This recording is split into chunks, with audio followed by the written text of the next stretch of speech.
warahmatullahi wabarakatuh. Selamat pagi, salam sejahtera untuk kita semua. Terima kasih. Yang saya hormati Bapak Kepala Sekolah SMA 1 Kahayan Ilir yang mudah-mudahan selalu dirahmati oleh Allah Subhanahu wa Ta'ala dan seluruh aktivitas SMA 1 Kahayan Ilir. Yang saya hormati Bapak Lantas, Patri, kesempatan hari ini hadir di dalam kesempatan ini menyajikan nanti masalah lalu lintas. Baik, saya atas nama Ibu, saya atas nama Ketua BNK Kabupaten Pulau Pisau, Ibu Puji Astuti Narang, menyampaikan beberapa hal yang berkenaan dengan tentang pencegahan dan pemberantasan dan peredaran gelap narkoba dan unsur narkotika pada saat ini. Saya perkenalkan Sekretaris BNK Kabupaten Pulau Pisau, kurang lebih sudah menjabat sekitar 6 tahun, Pak. Seiring dengan perjalanan Bapak Prode, Pak Bupati Pulau Pisau dan Ibu Puji Senarang. Adik-adik sekalian, para siswa yang saya cintai dan saya harapkan karena kalian ini merupakan bagian yang terpenting dari tonggak-tonggak negara dan tonggak-tonggak sejarah dalam perjalanan hidup bangsa Indonesia ini, maka kami selaku orang tua yang punya kewajiban untuk mendidik anak-anak sekalian, untuk membangun prinsip-prinsip yang positif, kreatif, dan inovatif, sehingga anak-anak sekalian tidak terkena, bahkan harus menolak dengan narkoba ini. Karena tanpa anak-anak sekalian, negara ini tidak akan pernah berkembang dengan baik kalau tanpa anak-anak. Kalau anak-anaknya narkoba, ya semuanya akan jadi berantakan. Apa yang keinginan bangsa, negara, dan orang tua. Masa pengenalan kampus ini, masa pengenalan lingkungan sekolah ini merupakan hal yang rutin dilaksanakan untuk meningkatkan kapasitas dan kapabilitas serta talenta dan akhlak kita semua.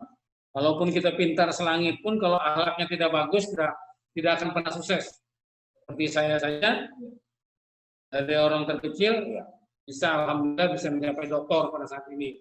Jadi saya harap anak-anak sekalian jangan memandang miskin dan kayanya, tapi bagaimana kita menancapkan nilai kita, nilai ke depan agar lebih baik daripada sekarang. Yesterday, today, and tomorrow. Dan kemarin kita sudah masuk SMP, sekarang kita masuk SMA, dan SMA ini adalah masa-masa yang paling indah. Waktu Bapak dulu, waktu masuk SMA itu adalah nilai-nilai yang bahagia, yang paling ditunggu-tunggu. Karena yang pertama ini adalah masa yang merasa menikmati bagaimana kehidupan di dunia ini. Baik, adik-adik sekalian yang saya hormati, mudah-mudahan selalu dirahmati Allah dan kita semua. Saya akan mengenalkan narkoba ini disingkat dengan narkotika, psikotrika, bahan adiktif lainnya. Dan nafza adalah narkotika, alkohol, psikotropika, dan zat-zat adiktif lainnya. Nah, pemerintah Kabupaten Pulau Pisau telah mengeluarkan perda tentang minuman alkohol dan obat-obatan terlarang lainnya. Dan ini kita sudah menerapkan itu, apabila adik-adik akan menyentuh itu, nanti mungkin ya suka tidak suka Pak, ya walaupun itu anak-anak nanti bisa ditangkap atau direhabilitasi, baik rehab inap maupun rehab jalan. Jadi saya berharap adik-adik sekalian yang saya cintai, saya sayangi, dan saya selalu mendoakan mudah-mudahan selalu sukses. Yang berkenaan dengan narkotika ini terbagi menjadi 3 golongan. Golongan pertama adalah yang utama itu adalah seperti ganja, itu ya. Ini tidak digunakan untuk pelayanan kesehatan dan terapi, tetapi untuk tujuan pengetahuan, ilmu pengetahuan, dan harus izin pemerintah, seperti ganja, ya. Terus potensi ketergantungan sangat tinggi, ekstasi dan sabu. Jadi saya jangan menyentuh itu gitu kan. Nah, seperti apa yang disampaikan di depan ini, di depan layar, silakan adik-adik memberikan ganja, sabu, dan ekstasi. Nah, ini potensinya yang sangat tinggi gitu. Ketika Anda menikmati, jangankan 1 biji, merasa sedikit saja, itu nikmatnya bukan main, tapi nikmatnya sementara pasti ketagihan. Jadi jangan pernah menyentuh itu, jangan ikut itu, dan tolak itu. Karena golongan ini adalah golongan yang sangat tinggi. Yang kedua adalah ya, golongan kedua ini pilihan terakhir hanya untuk pengobatan dan terapi atau tujuan ilmu pengembangan, ilmu pengetahuan dan izin pemerintah.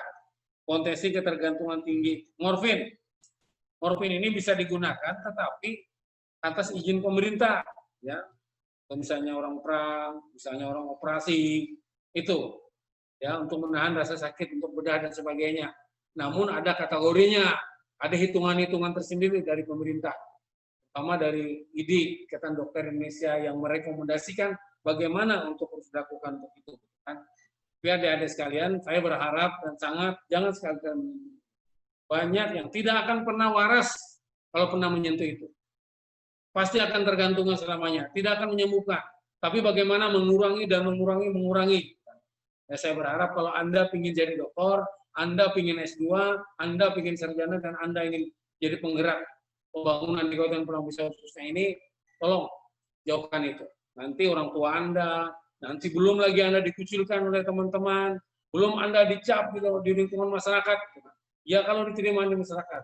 Kalau masyarakat tidak menerima, susah sekali. Ya orang yang punya tandanya beda ya. Yang punya tato dengan tidak punya tato, itu si Anu punya tato, si Anu tuh punya tato orang. Saya berharap kita santai saja menjalankan sekolah ini, tapi kita menuju pada tatanan-tatanan yang lebih baik, ya, yang lebih sempurna.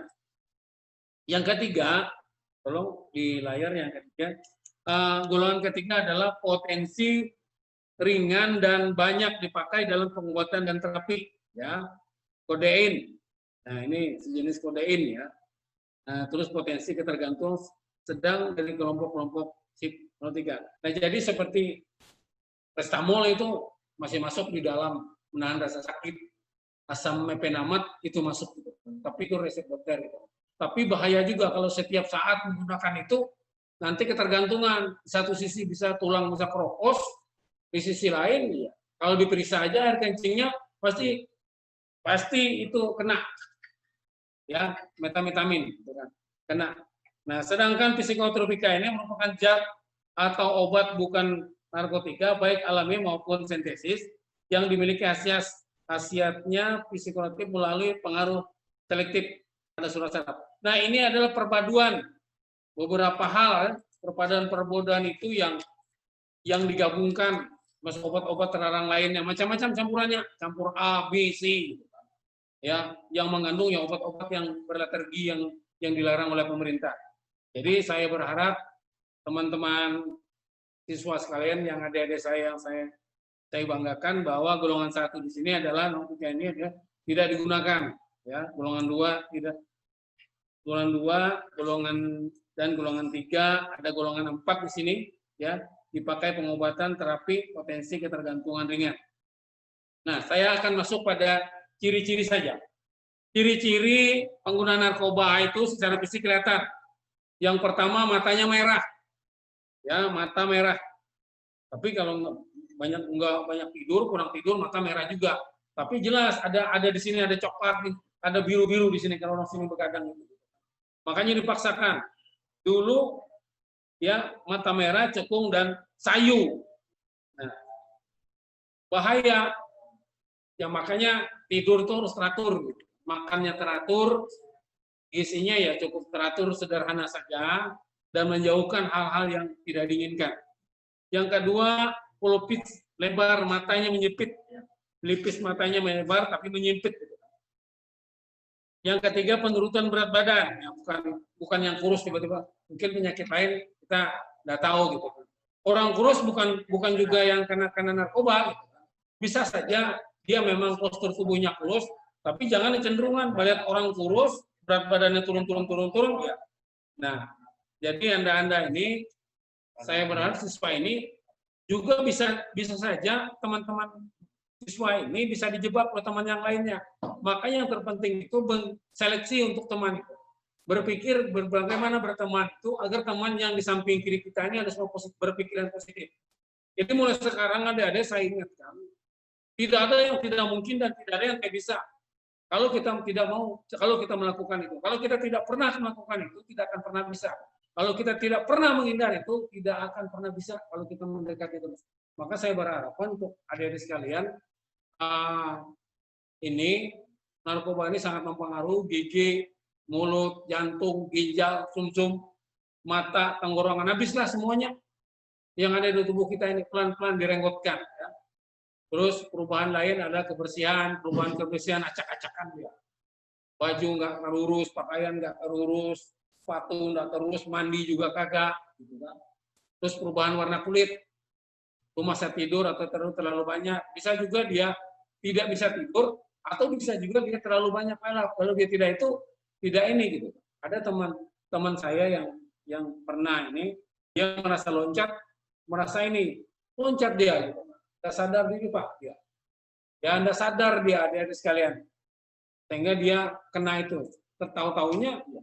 Makanya saya berharap teman-teman siswa ini jangan masuk ke diskotik gitu.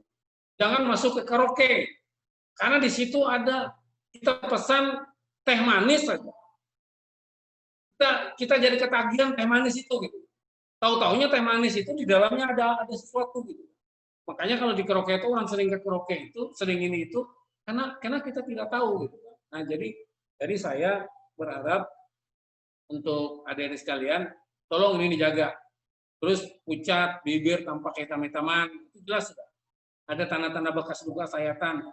Sama seperti yang teman-teman yang ada di Jakarta itu yang di Blok M itu, yang biasa di sini di tensoplas, ya, dia dikit-dikit gini dia. Padahal di sini ada sabu-sabu di sini ya. Jadi yang nongkrong-nongkrong di mal-mal itu saya lihat setelah diselidiki ketangkap ternyata di sini hanya ada sabu-sabu. Ya. Juga teman-teman kita yang sering ngerokok ini, yang cium-cium ini ada sabu-sabu di dalam sini. Gitu kan. Nah gini, nah gitu ya. Jadi saya berharap jangan sampai itu gitu kan. Dan ini nyata, kelihatannya luka padahal tidak.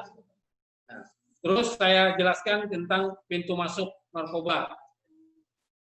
Jangan pernah Anda, ada sekalian yang saya cintai, ya, kalian sebagai penerus bangsa ini, minuman keras. Ya minuman keras itu ya seperti Malaga. Katanya deh kalau nggak Malaga mabuk lantaran gadis. Nah, dulu Malaga mabuk lantaran gadis. Dulu waktu orang yang namanya mencari ikan dan sebagainya cukup dengan Malaga, rendam di air. Sekarang ekstasi, kacau lagi. Kalau Malaga masih bisa untuk kesehatan, kalau teratur. Tapi kalau Malaga terus, minuman keras terus, nah ini kita kalau di Pulau Pisau ini pasti ditangkap. Karena ada aturan, yang menjual, yang membeli pun ditangkap. Kalau tanpa ada izin-izin tertentu. Nah merokok, ya merokok ini ya, saya ini tidak merokok deh. Yang pertama, karena saya tidak merokok karena duitnya tidak ada. Itu yang pertama. Yang kedua, orang saya nggak merokok. Nah, jangan terpengaruh merokok itu karena jantan katanya. Laki-laki nggak merokok, nanti tidak jantan. Bukan itu. Yang jantan itu artinya ada berpikir kecil. Ada berpikir tidak inovatif ke depan. Orang-orang yang jantan itu orang-orang yang punya visi, misi ke depan. Saya mau jadi apa? Tergantung kita. Sadar akan diri kita, dari mana kita, siapa kita, anak siapa kita. Artinya dalam bahasa Dayak itu masih arep, harati. Nah, ketika orang masih arep, ketika orang harati, dia akan mengerti bagaimana dia ke depan akan lebih baik. Ya, jalan itu pasti akan dibukakan oleh Tuhan. Ya, pasti di samping kita memang ikhtiar berdoa, ya kita akan sukses. Yang ketiga, pekerja seks. Wah, ini banyak yang seks nih. Tidak ada yang tidak senang dengan seks itu kan. Makanya banyak pemain tiap hari makan banyak anak orang. Karena itulah satu-satunya kenikmatan di dunia, tapi tidak terarah kadang-kadang orang melakukan itu. Maka adik-adik sekalian, jangan sekali menyentuh itu deh ya. Ya nanti ketagihan. Kalau ketagihan, rokok temannya. Setelah ketagihan, minuman keras temannya. Judi lagi temannya. Seks bebas sama temannya di WC. Bahaya itu banyak di YouTube itu ditemukan anak-anak. Terus tidak percaya diri, minder. Ya orang kena narkoba ini minder, tidak ada yang tancapkan. Saya harus bisa, saya lain daripada yang lain. Saya tidak menyentuh itu, tapi saya bisa. Ya, yang dilatih itu bukan dengkul kita deh, yang dilatih itu intelektual kita. Ya. Tidak ada orang yang bodoh, tidak ada juga orang pintar.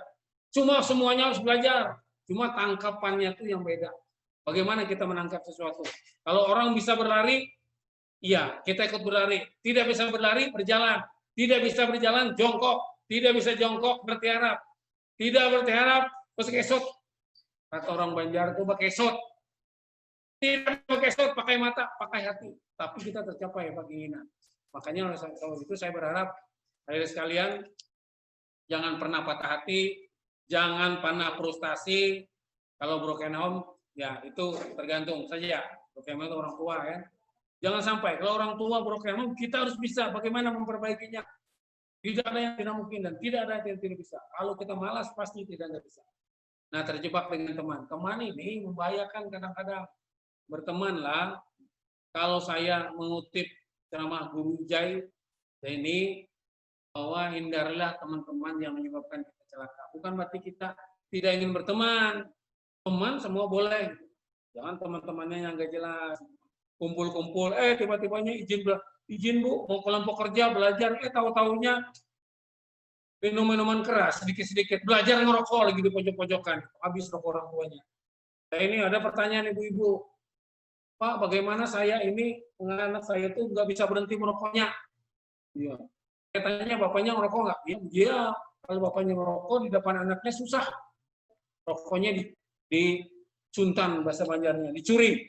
Ya, jadi saya berharap adik-adik sekalian jangan terjebak dengan teman. Bisa saja teman masuk apa-apa yang di dalam itu bisa saja. Ya. Terus kekerasan dalam rumah tangga.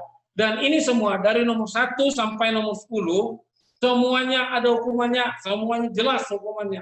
Ya. Memang enak sementara. Terus yang ke-12 itu kekerasan terhadap anak. Ini ada hukumannya LGBT, tahu LGBT? Laki sama laki, bini sama bini. Yang tidak jelas. Terus tekanan ekonomi itu kalau kita miskin, kita berupaya agar bagaimana yang terbaik. Kalau kelebihan duit, bagaimana yang terbaik juga.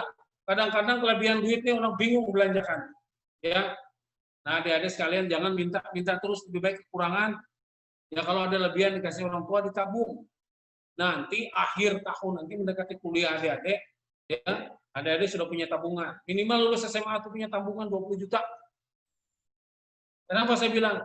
Karena orang tua Anda ini kan SMA ini 4 tahun. Ini 4 tahun nih ke depan nih.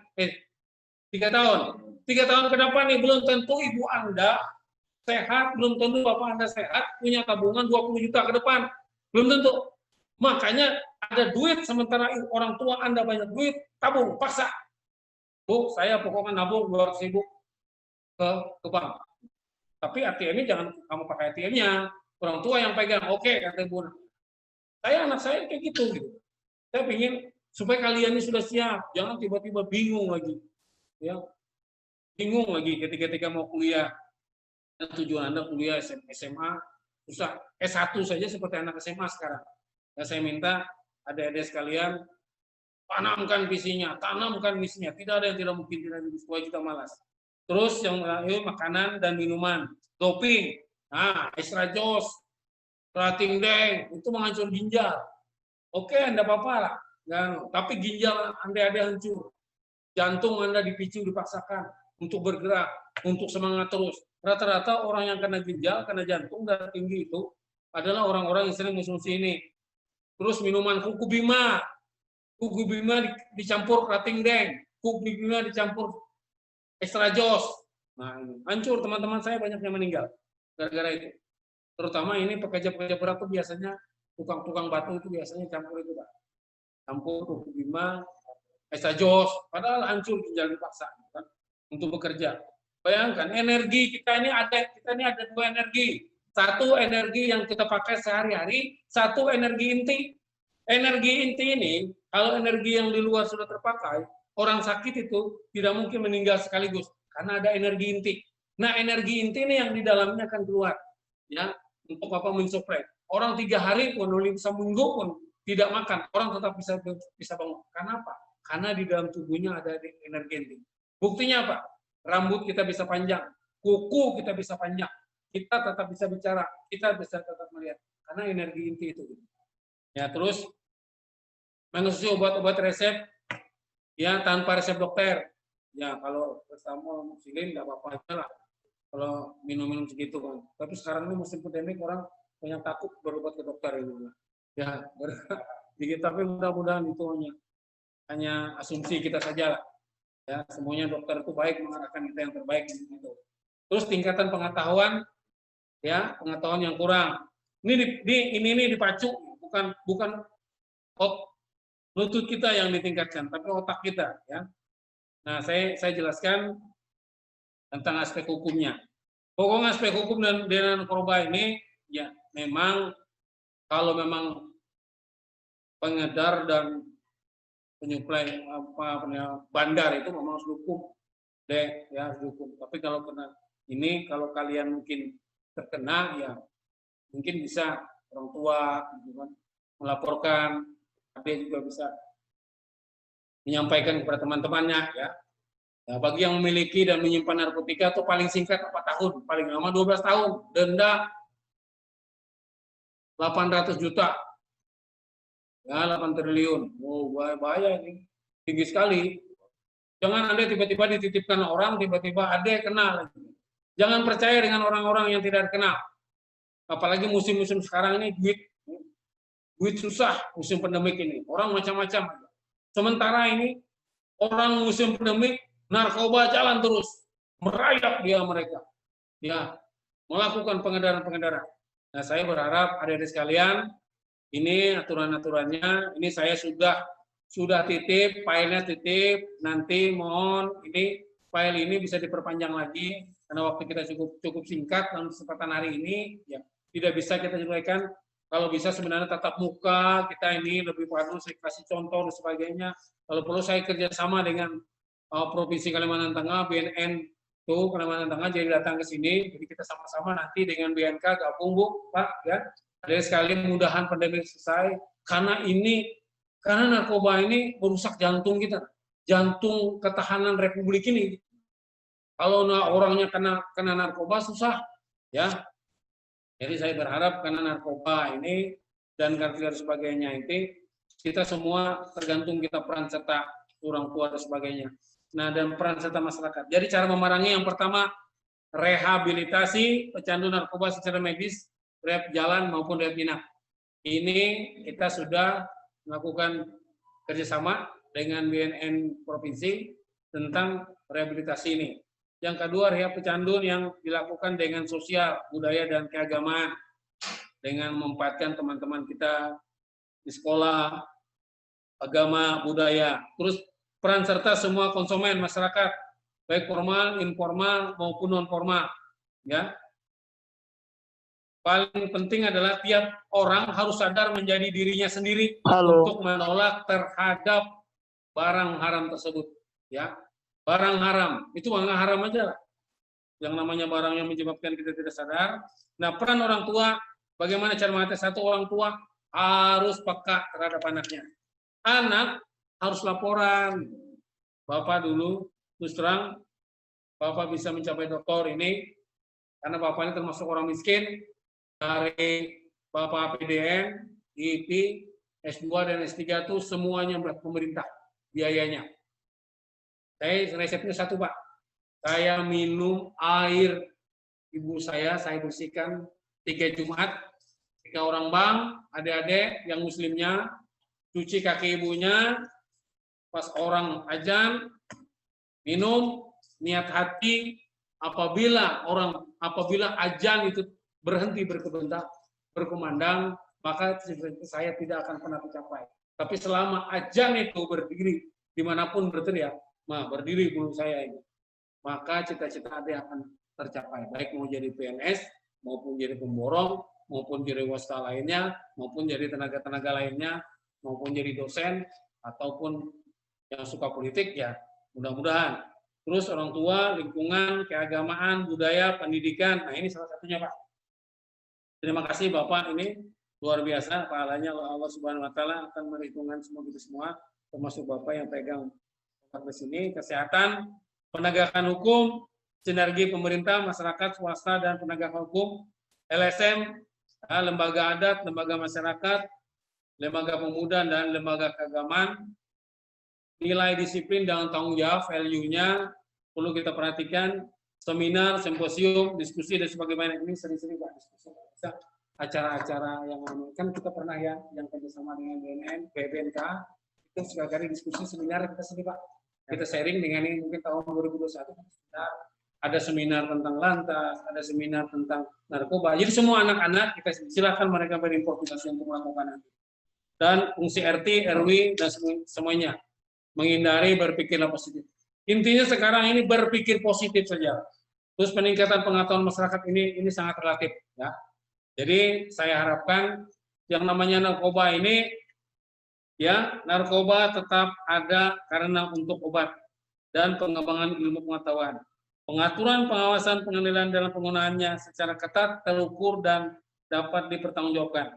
2. Penanganan dan komitmen politis yang tinggi, sumber daya memadai dan harus masyarakat konsisten. Pemerintah senantiasa selalu memegang tonggak-tonggak utama untuk menjunjung ini agar tidak terjadi anak-anak kita hancur sebelum berkembang. Lagu seperti belum berkembang tuh ya, lagunya kembang sebelum berkembang itu. Ya, lagunya itu. Nah, terus harapan komitmen untuk memberantas narkotika yang ini tidak hanya diucapkan dengan kata-kata, tapi melainkan dengan tindakan dan suatu tindakan nyata. Kita aku melakukan, ternyata tidak melakukannya. Saya tidak melanggar lalu lintas, tapi tiba-tiba orang nggak ada, tengah malam, walaupun lampu merah, orang nggak ada. Terus banyak rata-rata orang seperti itu. Nggak ada orang. Padahal ada, yang di atas ada. Nih, ya, ada saksi yang di atas. Jadi saya berharap adik-adik sekalian dengan pengenalan ini sebenarnya tidak cukup dalam waktu beberapa saat seperti ini, Pak. Sebenarnya dalam waktu sejam atau 1,5 jam, kita dialog kita gimana, kita dengan teman-teman kita siswa sekalian ini, bagaimana narkoba itu sebenarnya dengan contoh ini narkobanya ini. Ya, saya kira itu baik penting bagi kita untuk menjauhi narkoba karena narkoba ini sangat berbahaya dan sangat mengganggu kita. Terutama saya juga selaku orang tua, anak saya 5 Pak. Anak saya 5 deh. Ya, anak 5 ini cukup berat. Anak laki-laki 3, perempuannya 2. Jadi saya sangat menjaga itu. Ketika Anda adik ini menyentuh narkoba, yang tercemar itu bukan adik, tapi bapakmu, ibumu, tetanggamu, adik-adikmu yang kena. Kasihan. Sekolah yang terkena, lingkungan. Ya. Jadi daerah itu pun tidak bersih. Padahal kita ingin menciptakan kampung bebas narkoba. Sampai sekarang belum bisa kita lakukan. Kalau kampung yang komitmen lantas, ya ada. Kampung yang bebas narkoba, susah sekarang ini. Karena hampir semuanya kena. Tidak langsung maupun tidak langsung. Karena ya orang tua pun, nenek-nenek pun kadang-kadang kena. Ya kadang-kadang sakit pinggang, ini kasih obat sama cucunya. Wah enak cuy ya, nggak kerasa lagi, minta lagi cuy. Nenek bayi mau Pak. Si neneknya minta lagi dengan orang tuanya obat beli. Ternyata setelah selidiki obat dikasih. Nah jadi saya berharap adik-adik sekalian tolong jaga pulang pisau ini dengan akhlak dan martabat adik-adik, dengan pengetahuan dan pikiran adik, dan dengan visi dan misi adik-adik untuk membangun kepentingan pulang pisau dan khususnya SMA Negeri 1 KNL. Demikian yang Bapak bisa saya sampaikan. Mohon maaf atas kekurangannya. Wabillahi taufiq wa hidayah. Assalamualaikum warahmatullahi wabarakatuh. Sukses buat kita. Jauhkan. Saya tolak narkoba.